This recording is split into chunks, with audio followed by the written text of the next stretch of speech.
ইতিহাস গড়ে পাকিস্তানের মাটিতে টেস্ট ম্যাচ জিতেছে বাংলাদেশ, যেখানে সবচেয়ে বড় অবদান ছিল মুশফিকুর রহিমের। ব্যাট হাতে তার 191 রানের ইনিংসের কারণেই জয়ের ভিত পায় টিম টাইগার্স। এবার ভালো খেলার ফলও পেলেন হাতে নাতে। ক্যারিয়ারে সেরা অবস্থানে পৌঁছে গেলেন মিস্টার ডিপেন্ডেবল, যেখানে পেছনে ফেলেছেন ক্রিকেট বিশ্বের সব তারকা মহাতারকাদের। সাদা পোশাকে মুশফিকের এমন অর্জন নিয়ে বাকিটা জেনে নেব প্রতিবেদনে। পাকিস্তানের মাটিতে এক অবিশ্বাস্য ইতিহাস রচনা করে টিম টাইগার্স। সিরিজ শুরুর আগেও যে বাংলাদেশকে নিয়ে হেয় করে পাক সাবেক ক্রিকেটাররা, তারাই ম্যাচ শেষে প্রশংসা করতে বাধ্য হয়েছেন লিটন মিরাজদের নিয়ে। কারণ নিজেদের টেস্ট ইতিহাসে প্রথমবারের মতো কোনো দলকে 10 উইকেটে পরাজয় স্বাদ দিয়েছে বাংলাদেশ।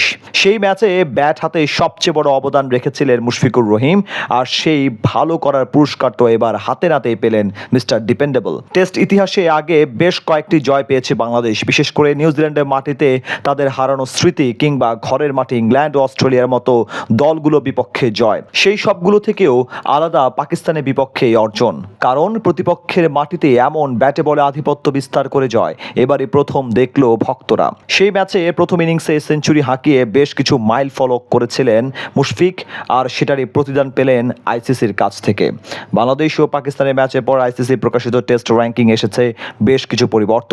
সেখানে সবচেয়ে বড় লাফটা দিয়েছেন মুশফিকুর রহিম, সাথে চলে গেলেন ক্যারিয়ারের সেরা পজিশনে। তবে মুশফিকের ভালো সংবাদের বিপরীতে বড় দুঃসংবাদ পেলেন বাবর আজম।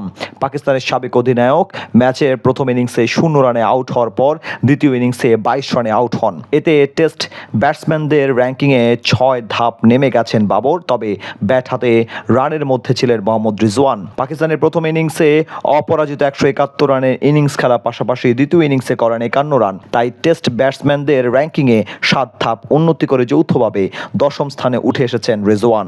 এদিকে রাওয়ালপিন্ডি টেস্টে বাংলাদেশের জয়ে দলের প্রথম ইনিংসে 191 রানের দারুণ একটা ইনিংস খেলেন মুশফিকুর রহিম। এর মাধ্যমে তিনি আইসিসির টেস্ট র্যাঙ্কিংয়ে ব্যাটসম্যানদের তালিকায় 7 ধাপ এগিয়েছেন। মুশফিক এখন বিশ্বের 17 নম্বর টেস্ট ব্যাটার, যার মাধ্যমে টেস্ট ব্যাটসম্যানদের র্যাঙ্কিংয়ে নিজের সেরা অবস্থানে ফিরলেন তিনি। এর আগে 2022 সালে মে এবং 2023 সালের এপ্রিলে 17তম অবস্থানে উঠেছিলেন মুশফিক। এছাড়া এবার ক্যারিয়ারের সর্বোচ্চ 684 পয়েন্ট অর্জন করলেন টাইগার দলের সাবেক এই কাপ্তান। পাশাপাশি ওয়ানডেতেও তিনি বাংলাদেশিদের মধ্যে আছেন সর্বনিম্ন 26 নম্বর স্থানে। এদিকে মুশফিকের মতো বড় লাফ না দিলেও 2 ধাপ উন্নতি হয়েছে পাক বোলারদের বিপক্ষে অর্ধশতক হাঁকানো লিটন কুমার দাসের। 2 ইংলিশ ব্যাটার জনি বেয়ারস্টো ও অলি পপকে পেছনে ফেলে টাইগার উইকেট কিপার এখন 27 নম্বর পজিশনে। তার পয়েন্টের সংখ্যা 627। পাকিস্তানের বিপক্ষে প্রথম টেস্টে তার ব্যাট থেকে এসেছিল 56 রানের ইনিংস। এদিকে টেস্টে বোলিং র্যাঙ্কিংয়ে বাংলাদেশের বোলারদের মধ্যে মেহেদী হাসান মিরাজ 1 ধাপ এগিয়ে 23তম স্থানে আছেন। টেস্ট বোলারদের র্যাঙ্কিংয়ে শীর্ষ 3টি স্থানের কোনো রদবদল হয়নি। 870 রেটিং পয়েন্ট নিয়ে শীর্ষে ভারতের spinner Ravichandra Ashwin, 847 rating point নিয়ে দ্বিতীয় অস্ট্রেলিয়ার পেসার জশ হ্যাজেলউড ও তৃতীয় ভারতের পেসার জসপ্রীত বুমরাহ রেটিং পয়েন্টও 847।